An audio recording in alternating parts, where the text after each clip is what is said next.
नाम चिन्हों और अनुच्छेद विन्यास के साथ प्रस्तुत कर रहा हूँ ताकि ये पढ़ने में और भी प्रभावशाली लगे।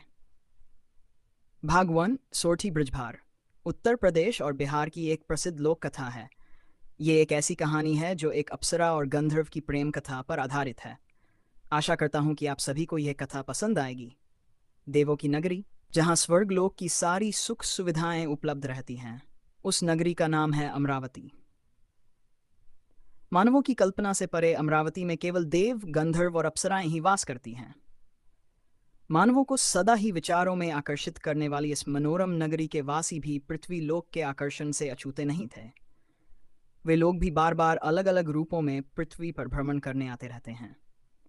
ये कथा एक ऐसे ही गंधर्व देवक और अप्सरा पुष्पा की है जो भूलवश एक दूसरे से प्रेम करने लगे थे।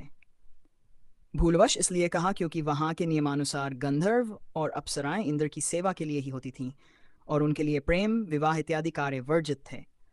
पर प्रेम तो अपने आप में एक अद्भुत संरचना है, इसका कोई मापदंड नहीं होता। अब जिसे हो जाए तो फिर उसका कोई पर्याय ही नहीं रहता। फिर तो प्रेमी किसी भी सीमा तक जाकर अपने प्रेम को प्राप्त करने का प्रयास करता है। ईर्ष्या और द्वेष मानवों में होना कोई आश्चर्य की बात नहीं है, किंतु ये मानवीय दोष देवलोक में भी पर्याप्त रूप में व्याप्त हैं और ऐसा कई बार सिद्ध भी हो चुका है। गंधर्व देवक और अप्सरा पुष्पा बड़े चिंतित बैठे थे। उन्हें समझ नहीं आ रहा था कि वे दोनों खुलकर प्रेम कब और कैसे कर पाएंगे। उसी समय देवर्षि नारद उस मार्ग से प्रवास करते हुए उन्हें उदास बैठा देख मुस्कुराते हुए उनके पास जाकर पूछते हैं, नारायण नारायण, क्या बात है? गंधर्व देवक और अप्सरा पुष्पा, आप दोनों इस प्रकार मुंह लटकाए क्यों बैठे हैं? दोनों ही देवर्षि को दंडवत प्रणाम करते हैं। देवक कहता, ऋषि, हम दोनों बहुत ही व्यथित हैं। हम दोनों एक दूसरे से अगाध प्रेम करते हैं, परंतु इस इंद्रलोक में हमारा प्रेम वर्जित है। क्या कोई ऐसा उपाय है जिससे हम एक हो सकें?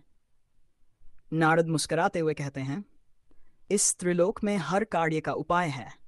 आप दोनों देवादिदेव भगवान शिव की प्रार्थना कर उन्हें यदि प्रसन्न कर लेते हो तो सभी उपाय स्वयं उपलब्ध हो जाएंगे।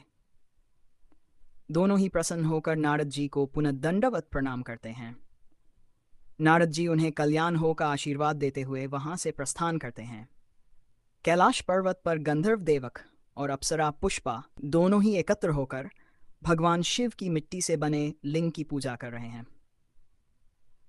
एक और बैठा मंत्र पढ़ रहा है, नमः शिवाय नमः शिवाय नमः शिवाय।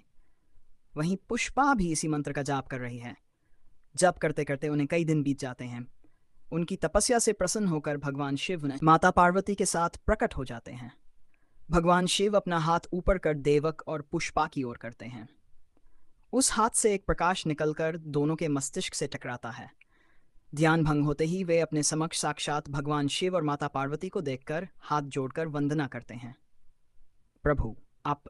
देवक कहता है, हे देवाधिदेव, हमारा प्रणाम स्वीकार करें। दोनों ही साष्टांग दंडवत प्रणाम करते हैं। भगवान शिव कहते हैं, हे गंधर्व देवक, हे अप्सराओं में अद्वितीय सुंदरी अप्सरा पुष्पा, मैं तुम दोनों की तपस्या से अत्यंत प्रसन्न हूं, अतः तुम दोनों मनोवांछित वर मांग लो। हे प्रभु, आपके दर्शन पाने के लिए सभी देवता और ऋषि मुनि प्रयासरत रहते हैं। आपने मुझे दर्शन देने की जो कृपा की है उससे अधिक मुझे क्या चाहिए। कृपया आप सदा हम पर कृपा बनाए रखें और अपने चरणों में स्थान देने की कृपा करें। महादेव मुस्कुराकर कहते हैं, गंधर्व श्रेष्ठ, तुम्हारे विनम्र और शील स्वभाव ने मेरा मन मुग्ध कर दिया। मैं तुम्हें वरदान देता हूं कि तुम्हारे हृदय में मेरी भक्ति सदा बनी रहे और साथ ही आशीर्वाद देता हूं कि त्रिलोक में काल कालांतर तक तुम्हारी कीर्ति गाई जाएगी। तुम्हारा नाम जगत में सदा आदरभाव से लिया जाएगा। देवक प्रभु के चरणों में समर्पित हो जाता है। महादेव पुष्पा की ओर देखते हैं।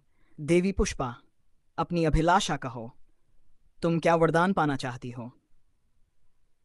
हाथ जोड़कर कहती है, हे परमेश्वर, मैं आपके चरणों की निष्ठा के साथ जन्म जन्मांतरक गंधर्व देवक को अपने पति के रूप में वर्ण करना चाहती हूँ। इसके सिवा मुझे कुछ नहीं चाहिए। भगवान शिव चौंक उठते हैं और कहते हैं, ये